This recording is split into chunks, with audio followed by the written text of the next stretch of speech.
mas madilim at puno ng paghiganti. Ang kwento ay umiikot sa pagbabalik ng isang misteryosong tao na si Simon.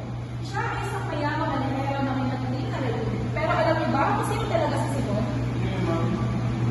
Si Simon ay walang iba kung si Jesus Ibarra, ang leader sa Colony ng Ere. Matapos ang mga trahedya sa kanyang buhay, ang pagkamatay ni Maria Clara at ang pagkasira ng kanyang mga pangarap, nagbalik siya bilang isang bagong tao, puno ng galit at nais magiganti sa mga umami sa kanya at sa bayan. Pero hindi lang ito ang kwento ng pagiganti. Ito rin ay kwento ng pag-asa at pagmamahal sa bayan. Sa pamamagitan ni Simon, ipinakita ni Rizal kung paano ang galit at puot ay maaaring magdulot ng pagkawas. Ngunit sa huli, ang tunay na pagbabago ay nanggagaling sa pagmamahal ng pagkakaisa. Sa kwento, makikita natin ang iba't ibang tauhan na kumakatawa sa lipunan noong si Basilio, ang estudyante na susunikan para sa magandang kinabukasan. Si Cabezang Tales, ang magsasakang wala ng lubang pinaghirapan at si Padre Tolentino, ang kahit na nasisimulo ng pag-asa at pananampalataya. At ang pinakamalinaw bahagi ng kwento ay ang wakas. Nagbigo ang plano ni Simon ng magmagsik ng magsikan, siya ay nagtungo kay Padre Tolentino. Doon, sa kanyang huling sandali, pinagtapat niya ang kanyang mga pagkakataon. At ano ang mensahe ni Padre Tolentino? Anong ulit na? Sinabi niya na ang tunay na pagbabago ay hindi makakamit sa pamamagitan ng karanasan o pag-iiganti. Sa halip, ito ay makakamit sa pamamagitan ng edukasyon, pagmamahal sa kapwa at pananalig sa Diyos. Kaya mga mag-aaral, ang El Filibusterismo ay hindi lamang isang nobela. Ito ay isang paalala sa atin na ang pagmamahal sa bayan ay nasisimula sa ating mga sarili. Sa pamamagitan ng pagiging mabuting kamayan, pagtulong sa kapwa at pagpapaunlad ng ating sarili. Tayo ay makakapagtambak sa pagbabago ng ating lipunan.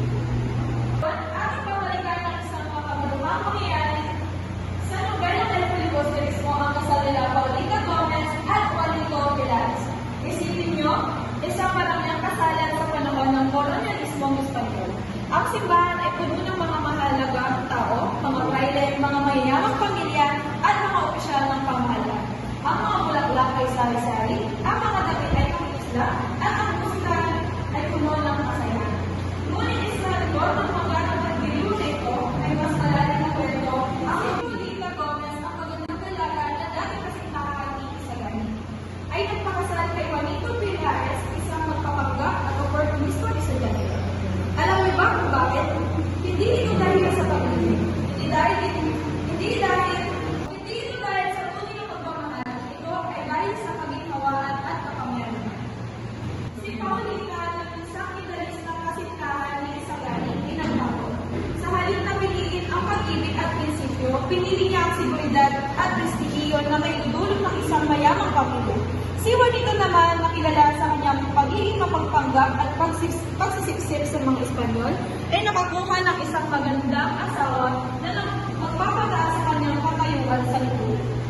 Ngunit sa gitna ng pagdiriwang, may isang tao mag-isa at puno ng pag-iganti, si Isagani. Siya na minsan nagmahal kay Paulita, ay nanood mula sa palayan. Sa kanyang mga mata, makikita ang sakit at pagtataka.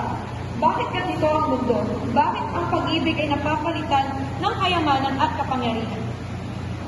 Ang kasal ni Paulita at Juanito ay hindi lamang isang pagdiriwang ng pag-iisang ibig. Ito ay simbolo ng mga Pilipinong nawala sa landas ng pagbabago.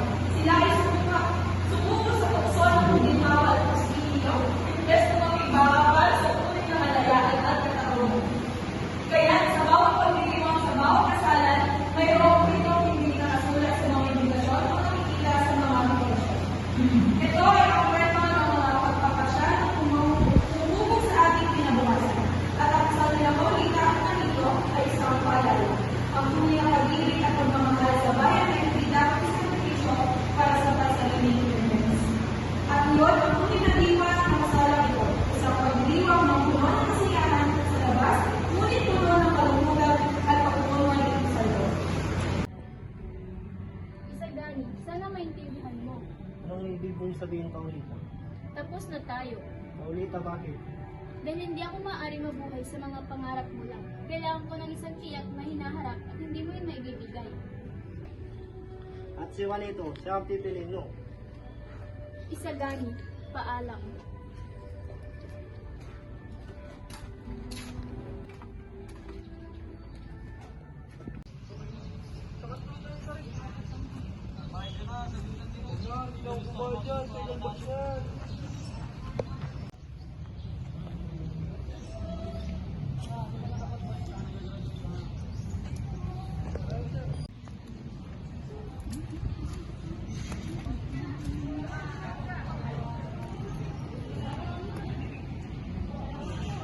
Dito tayo para pag-isahin yung dalawang nagmamahal. Tinatanggap po ba si Juanito upang maging asawa sa hirap at ginawa? Opo, Padre. Tinatanggap mo ba si Polita maging asawa sa hirap at ginawa? Ako pa na. Kung gayon, dinideklara ko na kayong mag-asawa. Ang pinag-isa ng Diyos, huwag pag-iwalayin ng tao.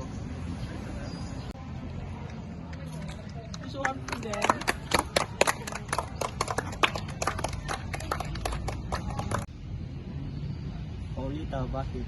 Bakit mo pinili ang kayamanan kaysa sa pag-ibig? Ngayon naman aking tatalakayin ang kwento ng isang dalagang puno ng pangarap at pag-asa, ngunit napadpad sa landas at pagdurusa si Juliana o mas kilala bilang Julie. Si Julie ay isang simpleng dalaga mula sa San Diego. Siya ay anak ng kabesang Tales ang magsasakang kawalan ng lupang pinaghirapan. Sa kanyang murang edad, siya ay naging simbolo ng kabaitan, pagmamahal sa pamilya at sakripisyo. Ngunit sa mundo ng evangelicalismo, ang kabaitan ay madalas na uuwi sa pagdurusa. Noong una si Julie ay isang masayahin dalaga. Siya ay kasindahan ni Basilio, ang masipag at matalinong estudyanteng pag-aaral na magandang pinagdumasa. Parehong puno ng pangarap sina Julie at Basilio. Ngunit ang tadhana ay isang magpapain sa kanila. Kung nawalan ng lupa ang kanilang pamilya at magiging sa utang, napilitan si Julie na magtrabaho dito na kulong sa bahay ng isang mayamang pamilya. Doon, naranasan niya ang hirap na pagmamaltrato, ngunit kahit sa gitna ng kanyang paghihirap, nananatili siyang matatag para sa kanyang pamilya at parang kay Basilio. Ngunit ang pinakamasakit sa bahagi ng kanyang kwento nang siya ay mapilitang humingi ng tulong kay Padre Ramon. Tatay, mukhang masagana ang ani natin ngayon. Sapat na ito para sa ating pamilya. Oo anak, itong lupa natin ay dapat nating alagaan.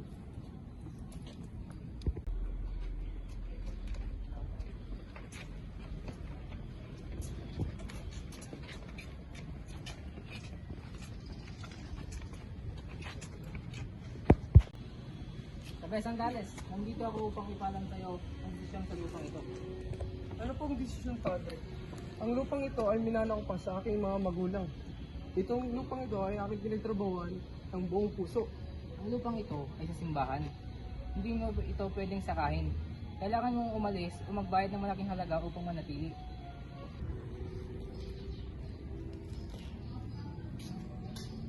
Padre, pakiusap po. Ang tanging lupang yan ang aming ikinabubuhay. Saan kami kukuha kung aagawin niyo ito? Hindi ko na problema yun. Ang desisyon ay tapos na. Pasensya na, Padre. Ngunit ang lupang ito ay sa amin. Hindi nyo kami mapapaalis dito. Wala ka nang magagawa, Tales. Dagitin na yan. Ano? Sa anong sala? Wala akong sala!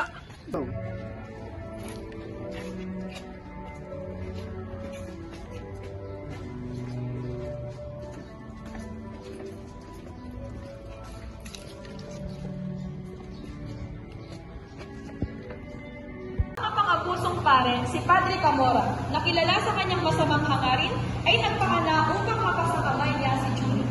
Sa takot at kawalan ng pag-asa, si Julie ay napilitang sumuko sa kanyang kapalaran.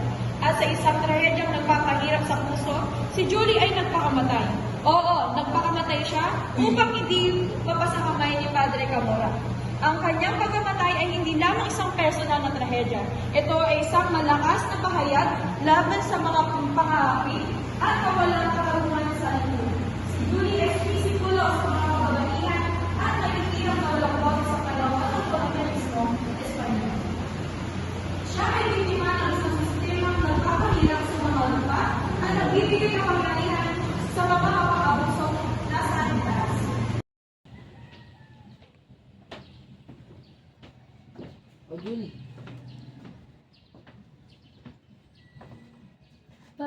humingi ako ng tulong para sa aking kasintahan na si Basilio. Nasa bilangguan siya at kailangan niya ng tulong. Kailangan mo ng tulong? Ba't di mo subukan yung kapalit na hinihiling ko? Hindi po, Padre. Hindi ko magagawang ganon. O sige, kung kaya mo, wala kang magagawa.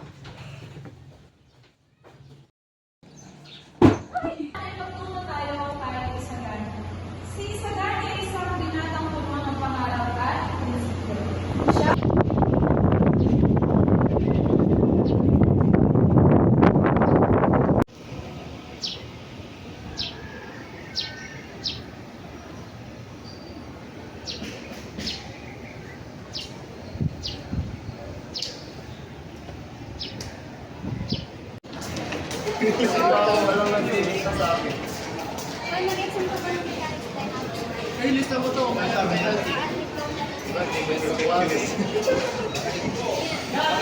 Ito na ang oras para magiganti tayo. Viva la Revolution! Viva la Revolution! Inukulong ka sa kasong pag-rebellion at pagpatay.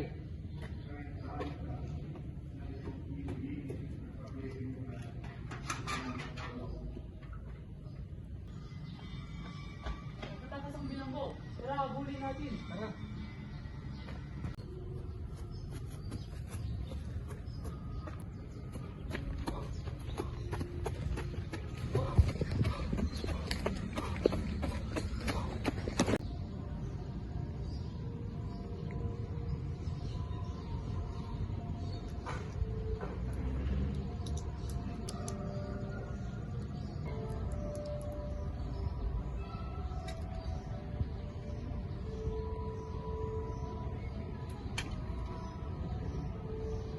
siya ay kasintahan ni Paulita Gomez.